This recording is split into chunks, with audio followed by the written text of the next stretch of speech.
नमस्कार दोस्तों, मैं वेदांत झा आपका स्वागत करता हूं द गजट के वीडियो प्रेजेंटेशन में।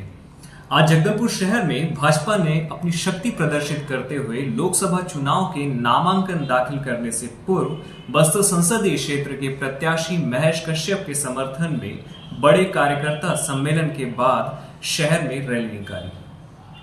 कार्यकर्ता सम्मेलन का आयोजन कलेक्ट्रेट परिसर से निकट ही मैदान में किया गया था।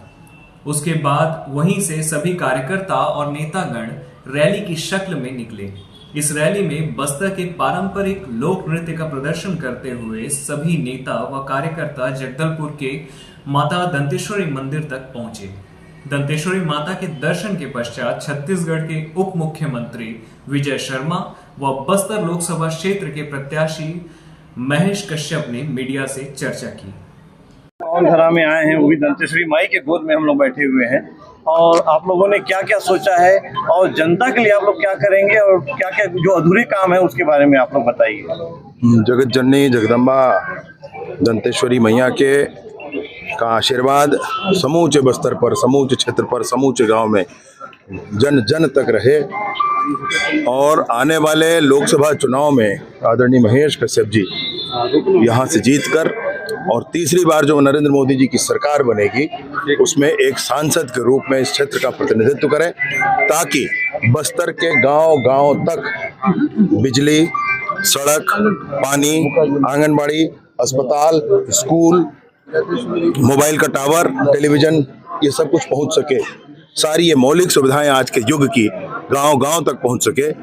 इसलिए महेश कश्यप जी को समर्थन करे सारी जनता, इसी प्रार्थना के लिए हम लोग आए हैं। महेश कश्यप जी इस बारे में कुछ बोलें। जरूर।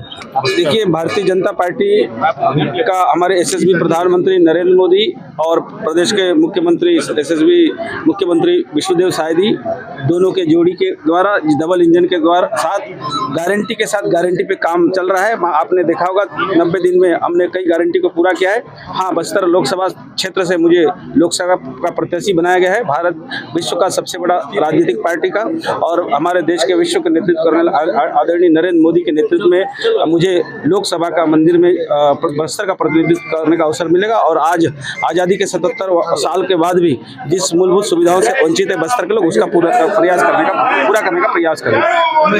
कांग्रेस के नेता द्वारा कमला जी को टिप्पणी किए गए, इसको और आप क्या कहना चाहेंगे? देखिए, वो कांग्रेस पार्टी का चरित्र आप देखेंगे, भ्रष्टाचार, महिलाओं के साथ अन्याय, अत्याचार पूरे सदियों से चल रहा है।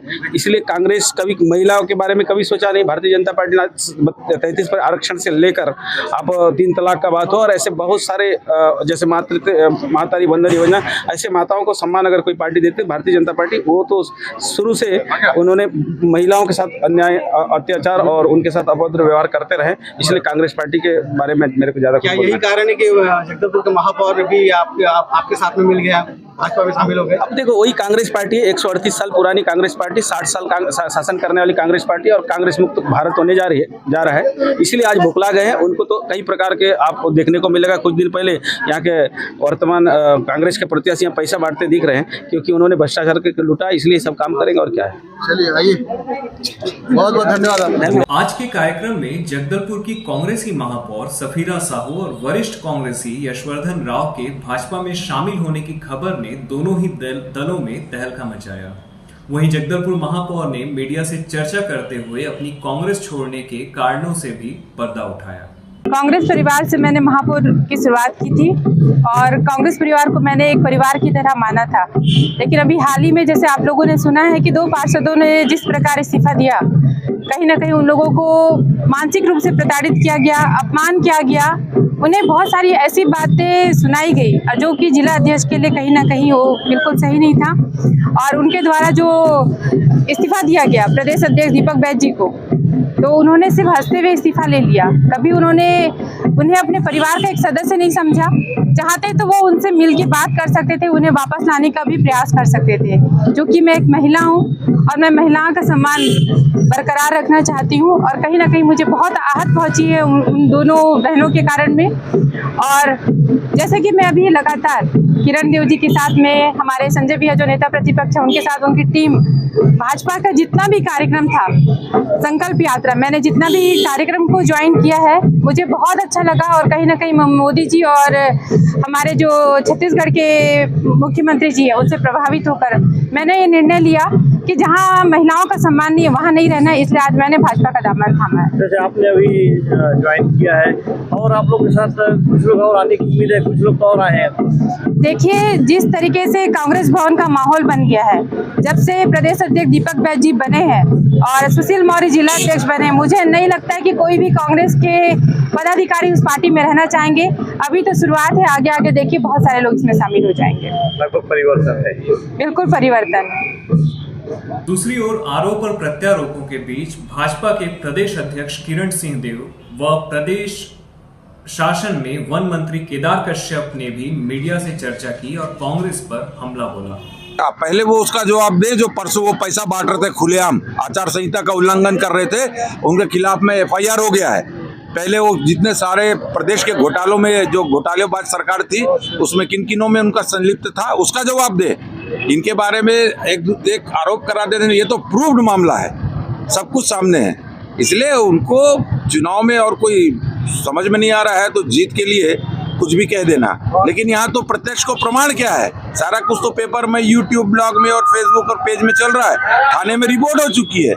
ऐसा उनको कहने का अधिकार ही नहीं है। माननीय मंत्री जी, केदार जी, केंद्र में जो महिला के ऊपर जो आरोप लगाया गया, कंगना जी के ऊपर जो अभद्र टिप्पणी की गई है, उसी के चलते क्या यहाँ पर भाजपा का महापौर है, भाजपा में शामिल हुए क्या? देखिए, जिस तरीके से कांग्रेस ने नारी शक्ति का वर्षों से चलते अपमान किया, भारतीय जनता पार्टी है जो महिला सशक्तिकरण को बढ़ावा देती है, मातारी वंदन के माध्यम से, योजना के माध्यम से, स्वच्छता समूह को कार्य के माध्यम से हो, या उज्ज्वला योजना के तहत में उनको गैस देने का प्रावधान हो, अनेक योजना के माध्यम से मातृशक्ति को सशक्त करने की दिशा में भारतीय जनता पार्टी ने काम किया है। यदि घर घर में शौचालय बनाने का काम है, वो भी भारतीय जनता पार्टी ने काम किया है। लोटा पद्धति से मुक्ति दिलाने का काम किया है। तो ये कहीं ना कहीं से आज जो महिलाएं हैं वो भारतीय जनता पार्टी के साथ में है, और महिलाओं के लिए जो आरक्षण है ये भी भारतीय जनता पार्टी की सरकार रहेगा। महोदय, 1-1 लाख रुपए का कांग्रेस की तरफ से काफी प्रचार किया जा रहा है कि अब चुनाव अगर जीतेंगे तो 1 लाख रुपए प्रति महिला। जिनकी दुकान बंद है वो दुकान बंद वाले कुछ भी लगा सकते हैं, और जब इनकी सरकार रही तब तो इन्होंने गरीबों के साथ में किस तरीके से खिलवाड़ किया, चाहे वो प्रधानमंत्री आवास को लेकर के हो, चाहे जल जीवन मिशन को लेकर हो, चाहे आयुष्मान भारत को लेकर के हो, जितनी भी योजना है सारी योजना बंद करने का काम किया है। अब महिलाओं को यदि हम कहते हैं 1-1 हज़ार रुपए दे रहे हैं भारतीय जनता पार्टी की सरकार, तो इनके पेट में पीड़ा हो रही है। ये तो चाहते हैं कि ये पैसा न मिले महिलाओं को, लेकिन भारतीय जनता पार्टी की सरकार है, हमारी महिलाओं के लिए उनको पैसा प्रावधान करेगी, उज्ज्वला योजना का प्रावधान कर रही है, चरण पादुका का प्रावधान कर रही है, इस सारे चीज का प्रावधान भारतीय जनता पार्टी कर रही है। लखमा जी के लिए कोई संदेश? लखमा जी तो अब बलि के बकरा है, और उनको जिस तरीके से कांग्रेस ने हमारे भारतीय जनता पार्टी के समझ में डाला है, और निश्चित तौर से उनकी हार सुनिश्चित है, और वो पूरी तरीके से पैसे पर आश्रित हो गए हैं। पिछली सरकार में उन्होंने जो घोटाले किए थे वो पैसा अब वो निकाल रहे हैं और जनता के बीच में बांट रहे हैं।